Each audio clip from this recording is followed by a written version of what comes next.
What's up, folks, and welcome back to a long overdue indie showcase. It's good to be back with y'all. It's been a crazy few months, but I'm really anxious to get back into doing these again. And well, we're starting off with one that got my attention as soon as I saw it. I've actually had this for a little while now, but I still wanted to show it to you guys. This is 80's Overdrive, and if you can't tell from these screenshots already, I was really interested in this because I was like, a modern Outrun? Hello. Is it that? It's got some DNA with it, but it's really not Outrun. And it's pretty casual, to be honest with you, but it's got some cool things to it that I wanted to show you. So this comes to us from a developer called Insane Code. I don't actually know where they're from, but judging from the names in the credits, I'm going to guess Poland, but I could be wrong about that. This game is on an interesting mix of platforms. It's on the PC on Steam, it's on the Switch, and the 3DS? Yeah, I thought that was weird too, but it is totally there. I think that's where it came out first. So on the PC, it costs you about $10 US, so nothing too crazy expensive. And yeah, like I said, there's some good casual fun to be had here. I do wish it was more like Outrun, but I still think it's kind of neat. So I'm going to show this off to you guys here. I've got a little bit of time into it, probably about 90 minutes at this point. And well, I played a good amount of the content, but definitely there's quite a bit in here. So you got three basic modes here. You've got a career mode, you've got a time attack, and this does have a level editor, which is kind of neat. But the thing that's kind of a bummer about it is this doesn't have any Steam Workshop support, and it has no online features whatsoever. So if you make a level, you got to do it with this code number system that you got to hand to people almost sneakernet style. That's kind of disappointing. Steam Workshop support would have been really cool. We're going to focus on the career mode. Now again, you may look at this and go, wow, this looks kind of like Outrun because it's got the crazy spread out map. It does, and there are a lot of different events in here, but you go through and you choose the one that you want to go after. So all of the events I have come in first place on are in green. Ones I have completed but not come in first place on are blue. Undone ones are yellow, and the red ones are ones that you can't complete yet because you haven't unlocked enough stuff yet. So, and you can see that legend right at the top there, actually. And then there are a number of different cars in this, and you do earn money by completing races that you can use to buy different cars. As you can see, some of them get pretty pricey, and you can choose to upgrade them as you go. So you can buy nitros for them. You can upgrade the engine, the steering, and the bumpers. You can change your transmission to manual if you want. You don't get any particular advantage from that, in my opinion, but you can do that, which is kind of cool. And you'll earn a good chunk of money from winning races, and if you find yourself in a position where you don't have any money left, well, you can go back and do older races as much as you want and keep winning, which is kind of nice. So yeah, I'm gonna pick another race here and show you guys what the deal is. So it gives you a sort of little bit of a breakdown on how long the race is, what the traffic is like, how many cops there are out there, which is something you'll have to deal with, what your opponents are like. There is a fee to enter the race, but you can see the prize is obviously a lot bigger than that.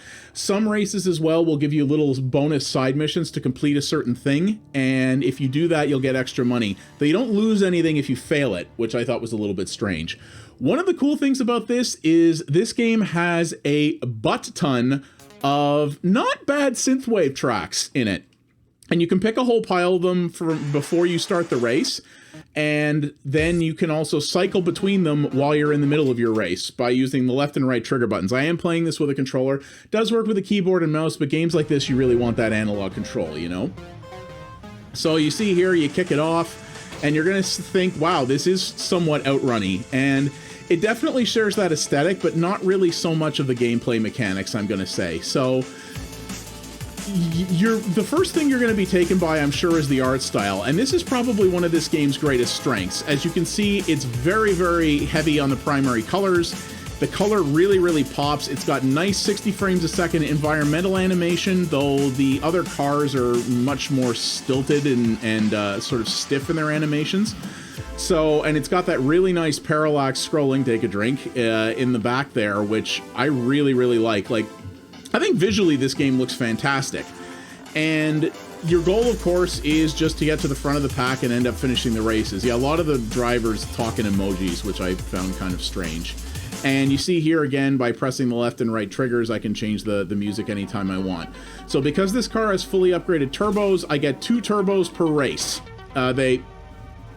and I put myself right into a tree. So you get 2 turbos per race that you can use at any time you want, but if you run out of them, that's it for the rest of the race. They don't recharge until after. So you want to get to the front of the pack here. You also see at the top there's a police meter. There's the cops right there.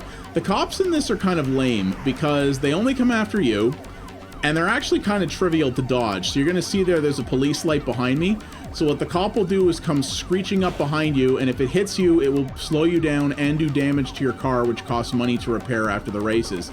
And then you'll see it sort of jets out in front there, and then it will try to get in front of you and pull back. It's very easy to dodge for the most part, and if you do it 3 times, he disappears. That's kind of it. It's really easy. It's not particularly good, and it only comes after you, not the enemy cars, which annoys the hell out of me. But, you know, that's the way a lot of games like this work. Now, I'm not playing this race particularly well because I'm talking over it, but your car does take damage, as you're going to see there, and you also have fuel, and you have to spend money to replenish those. Now, you don't have to do it at the end of the race. In fact, if you think you can handle it, having a higher damage meter, from what I can tell, doesn't really impact your driving performance at all. It's just if you hit 100%, you're donezo. So, you don't necessarily have to replace it if you don't, or to repair your car right away if you don't want to, or refuel it or anything like that. But I usually do, especially if you win a race, you'll get so much more money than you'd get than you have to spend anyway. You might as well just do it. In my case, you know, in this case I might not, because I really boned this race up and I lost it. I did say this game was fairly casual, and it definitely is. I personally have not found, so you see I don't actually have enough money here to repair my car. You get squat if you lose a race, but if you win it, you'll get quite a bit. So we're going to try it again here. So, yeah, I've called this somewhat casual, and it definitely is, because though it may not look like it from my last performance, this game is not hard. It really isn't, at least to this point. Now, I've done less than half the content in it, so it's quite possible it gets a lot harder later on. But the vast majority of races, I will usually finish in first place my first time out. If I don't, I'll come in second or third, run it again, and I usually win. That's really it. So, and you see there, so the cop also doesn't have to respect the median either. So, see, I just let him pull out there. He'll pull back, get out of the way. Does it one more time. And that's it. So, yeah, it's not terribly difficult. But it does look really good.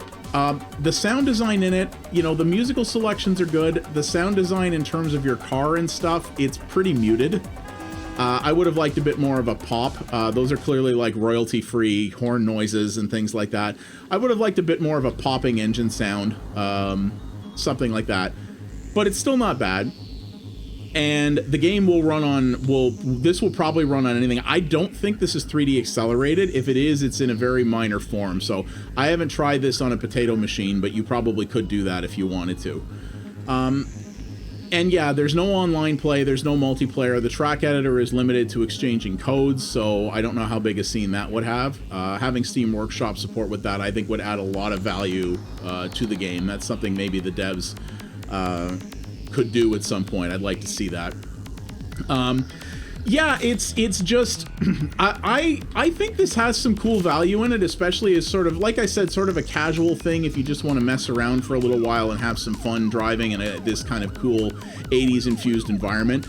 I mean, this is not a new Outrun, but it has Outrun written all over it. You can tell that. Honestly, I wish it was more like that, because SEGA hasn't wanted to give us a new 2D style Outrun in forever. And the new Outruns for 3D systems, they're fine, but it's not the same as the arcade original, and I'd really love to have another one of those. And we really haven't been given that, and I would have loved to have seen a small indie team take a crack at that and go, all right, here's, you know, your new Outrun that's going to have the scoring system, it's going to have the progression of Outrun, it's going to have potentially even the difficulty of Outrun. Maybe they could turn that down a little bit, because Outrun was designed to be a quarter vacuum, obviously, back in the day. But, you know, something like that, I think would have been kind of cool. And that's really not what this is. This is really more of a you know, a sort of light fare casual racing game with Outlook aesthetics to it. And the aesthetics are really good. Like, take a look at this. Like, I love the look of this thing. I think it's gorgeous. But they only got kind of halfway there. They nailed the aesthetic, and they sort of nailed the driving mechanics a little bit, but it's not Outrun the way you would want a new arcade Outrun. So, you know, I haven't regretted the time I put into this, not at all, but I also don't really see myself finishing it. It's just not the kind of thing I was looking for. And, you know, as someone who has access to Forza Horizon 4 and a lot of other bigger arcadey racing games like that, I think if I want to play an arcade racer, I'm probably going to go fire something like that up now. Or even just one of the million different editions of Outrun that you can buy on modern systems to play from the Sega Ages packs. You know, something like that. I mean, this is only $10, and I think for $10 you can have a lot of fun with this. You know, a lot of people do like, even if you're a hardcore gamer, some people do occasionally like just a nice casual experience they can sort of zen out to and relax with, or maybe play while they have something up in the background, you know, while they're watching TV or something. I'm one of those people. You know, I have games that I kind of always go to for that kind of thing. You know, it's a way to sort of keep my brain more engaged when I can't just really sit and watch TV or something like that anymore. I need to have something stimulating my brain a little bit more actively at the same time. And games sort of this more casual variety can be very good for that.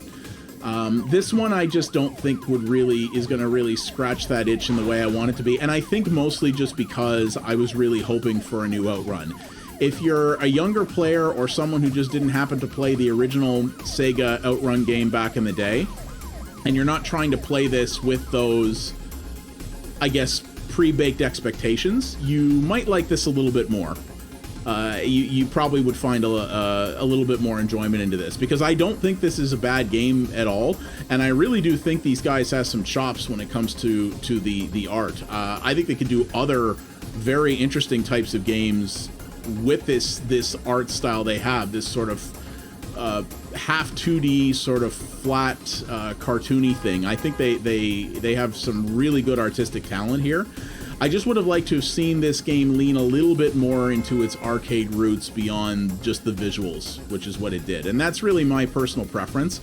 And that's why I wanted to show this to you guys, because I think there are a lot of people out there who probably would enjoy this quite a bit, who don't care that it's not a new Outrun, you know? That's kind of my view on it. So, yeah, like I said, I've had some fun with it, but was that the Goomba in a jail cell? Do you see that? I've never seen that before. That was hilarious. Oh, man. So, all right, let's just barrel our way to the end here. We're almost there. Come around this corner, and we should do it. There we are. You know what I'd love to see is not only a new Outrun. I did a retro flashback on this channel a million years ago of a great Commodore and Atari game called the Great American Cross Country Road Race. I would love to see someone take a crack at a modern game like that. We haven't really had anything like that before. That would be pretty cool. So you see, I'm coming up in the career standings here by winning these different races. And as I do that, you see I've unlocked more of those crown things, and thus I have more races I can do. You don't have to do every race. You don't have to do them in order either, which is another nice thing. You can kind of jump around and jump between different environments and biomes if you want, and do all kinds of cool things like that. And you can see there's some potentially really cool environments coming up in this game. So there's a lot of variety in the levels, both visually and in terms of track design, which again is another point in its favor. I think that's actually really cool.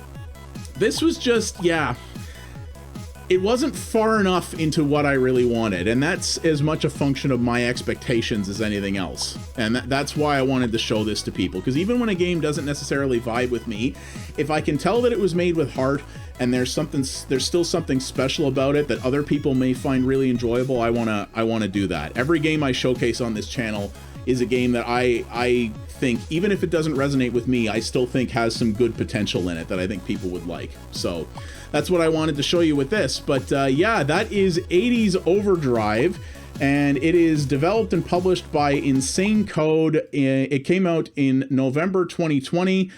It is on the PC, on the Switch, and on the 3DS, if you still got one of those and you're looking for something fun on there. for $10 US. Yeah, I mean, give it a look. If you're looking for a new Outrun, you're not really going to find it here, but maybe it's got enough of that core stuff in the mix there to still, you know, get you interested in it. So yeah, that's what I wanted to show you guys there. Thank you very much for watching. If you did like what you saw here, hit subscribe, hit that bell, and hit the like button. All that helps the video get noticed. I do appreciate it. And leave a comment down below telling me, you know, have you seen this? What do you think about it? Are you interested to try it out? Is there a game out there that's a little bit more like a proper sequel to Outrun that maybe I've missed? I would love to know about that and try it out, because that is something I would really love to try. So thank you guys very much for watching, and I will see you all on the next episode of Indie Showcase. You folks have yourselves a good one. Take it easy.